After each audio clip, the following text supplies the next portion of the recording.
কক্সবাজার নামটা শুনলে মনের ভিতর অন্যরকম অনুভূতি কাজ করে। কক্সবাজারে ঘুরতে যেতে মন চায় না এমন লোকের সংখ্যা হয়তো খুবই কম।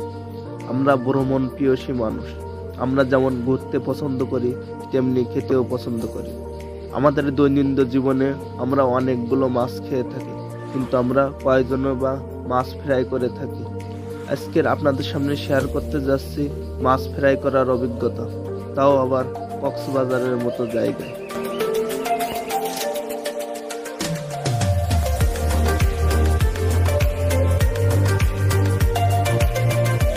আপনি কক্সবাজারে আসবেন, ঘুরবেন, খাবেন, মাছ ফ্রাই করবেন না, তাই কখনো হয়? আজকে ভিডিওটিতে আপনাদের জন্য সাজিয়েছি যারা ঘুরতে ও খেতে বেশি পছন্দ করেন।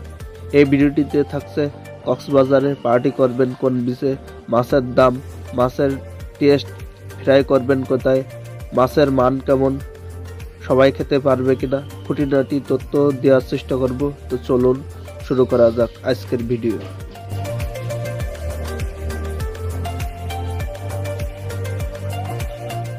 বন্ধুরা, রাতে ফ্রাই করার জন্য সামুদ্রিক মাছ দেখা হচ্ছে। তো আমাদের দলে যত সদস্য আছে ওনারা সব কিন্তু এখানে আছেন। তো মাছ চয়েস করার পরে কিন্তু আসলে ফ্রাই করার জন্য এদেরকে বলা হবে। আর এখানে কিন্তু সব ধরনের ব্যবস্থা থাকে। আপনারা এখান থেকে মাছ চুজ করার পরে কিন্তু আসলে এনারা ফ্রাই করে দিবেন। এই সাইডে সব ধরনের ব্যবস্থা আছে। তো আপনারা চাইলে কিন্তু এখানে এসে এভাবে মাছ, কাঁকড়া যেটাই আপনাদের ইচ্ছা থাকে সব কিছু নিয়ে কিন্তু আপনাদের চয়েস মতো আপনারা কিন্তু ফ্রাই করতে পারেন।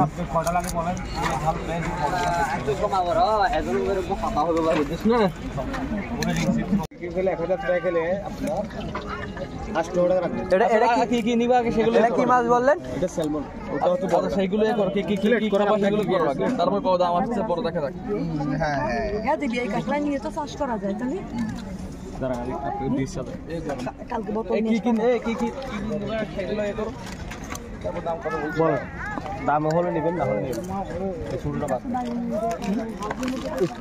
কোনটা কোনটা বলেন? স্যালমন বড়টা, তারপর দাদা আর কি এবার করেন কাঁকড়া কটা?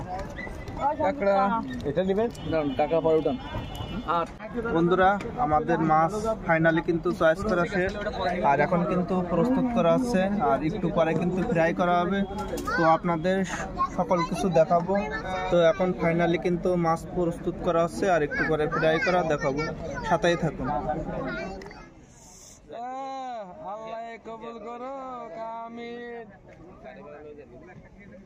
এখন যে মাছটি দেখতে পাচ্ছেন এটা অক্টোপাস, আর খাওয়ার জন্য এর গার উপর থেকে ছাল ছাড়িয়ে ফেলতে হয়, তারপরে এটা খাওয়ার জন্য উপযুক্ত হয়। এখন যে মাছটি দেখতে পাচ্ছেন এটার নাম আমি সঠিক জানি না, তবে ওনারা বলছিল এটি স্যালমন মাছ। তো এর ছাল ছাড়ানোর পরেই কিন্তু এটা বারবিকিউ করা হবে। তো আপনারা পুরো ভিডিওটি দেখলে কিন্তু আসলে বিষয়টা বুঝতে পারবেন। তো এখন যেটা দেখতে পাচ্ছেন এটা হচ্ছে কাঁকড়া। এটা সবাই জানে, এটা অনেকেই খায় আবার অনেকেই খায় না। তো আপনারা টেস্ট করে দেখতে পারেন। তো একটু আগে আমি আপনাদেরকে যে মাছটি দেখাচ্ছিলাম সেটা হচ্ছে অক্টোপাস। অক্টোপাস ছোট করে কাটার পরে এই বেসন বা ময়দার সাথে দিয়ে কিন্তু কড়াইতে করে ভাজা হচ্ছে। ভাজার পরে কিন্তু এটা খাওয়ার জন্য আসলে উপযুক্ত হবে।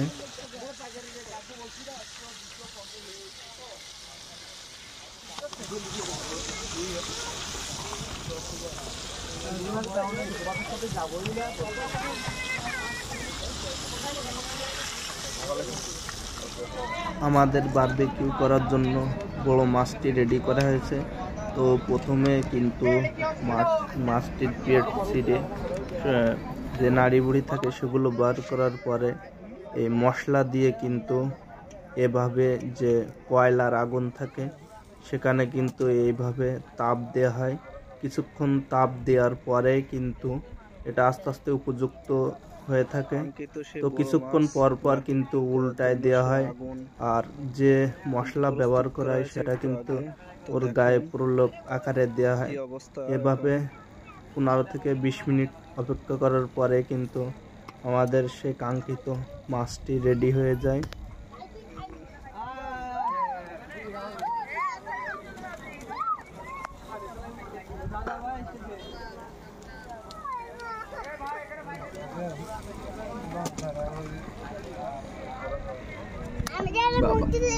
তিনটা বাট করো।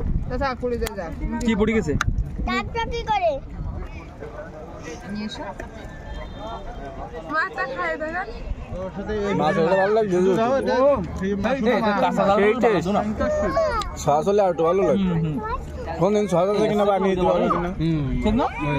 ভালো ছিল।